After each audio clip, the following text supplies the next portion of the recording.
मराठी इंडस्ट्रीने सुद्धा ना बॉलिवूड सारखं चालू केलंय सगळ्यांना मूर्ख काढण्यात. मराठी इंडस्ट्री सुद्धा ना आता फार काही मोठं करत नाही, ते पण फक्त कॉपी करतात जे बॉलिवूड करतंय आता ते.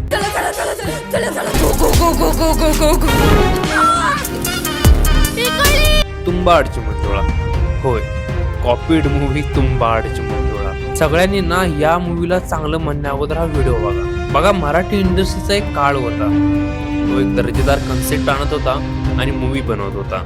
जसं की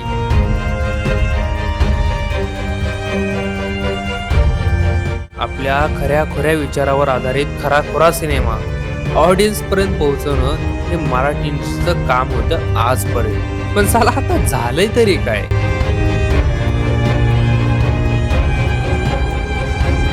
पण थांबा, ते म्हणतात ना की नकल करने के लिए भी अकल की जरूरत होती है. आता आपण थोडस मराठी इंडस्ट्री कडून बॉलिवूड इंडस्ट्रीकडे वळूया.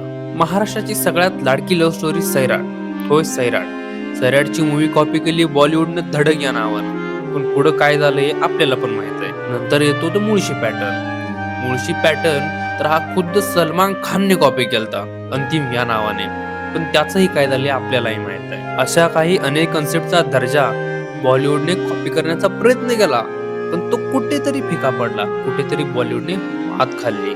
जेव्हा बॉलिवूड कॉपी करतं तेव्हा ते कुठेतरी मात खातं, पण जेव्हा मराठी इंडस्ट्री कॉपी करते तेव्हा ते दर्जेदारच सिनेमा बनवते. भलेही तुंबाडची मंजुळा ही एखाद्या साऊथच्या मूवीची कॉपी असेल, पण कॉपी आहे असं कधी वाटलंच नाही बघताना भावानं. मूवी बघताना तुम्ही त्यात एवढं सामावता की तुम्हाला कधीच नाही वाटणार आईला ही साऊथची कॉपी आहे, ही जर ओरिजिनलच वाटते. मराठी इंडस्ट्रीने स्टोरी जशी नरेट केली हो, मग बॉलिवूड आणि मराठीमध्ये फरक काय? कॉपी तर दोन्ही पण करतात, मग आडते तरी कुठं? तर माझ्या मते आडते ते फक्त प्रेझेंटेशन मध्ये. एकाने कॉपी करताना वापरलं ते डोकं आणि एकाने वापरलं ते फक्त पैसा आणि पैसा. मंजुळामध्ये दमदार स्क्रीन प्ले, योग्य कलाकार आणि ऑडियन्सला खुर्चीला खिळवून ठेवणारं सादरीकरण होतं. खरं म्हटलं तर ना जगभरातील कोणतेही सिनेमा घ्या, कोणत्या ना कोणत्या आयडियापासून प्रेरितच असतात ते. पण फरक फक्त एवढाच की कोणीतरी फक्त कॉपी करतं आणि कोणीतरी त्या कल्पनेला स्वतःची ओळख देतं. तुम्हाला काय वाटतं? दर्जेदार मूवी बद्दल मराठी इंडस्ट्री बॉलिवूडला पछाडेल काय? कमेंटमध्ये नक्की सांगा.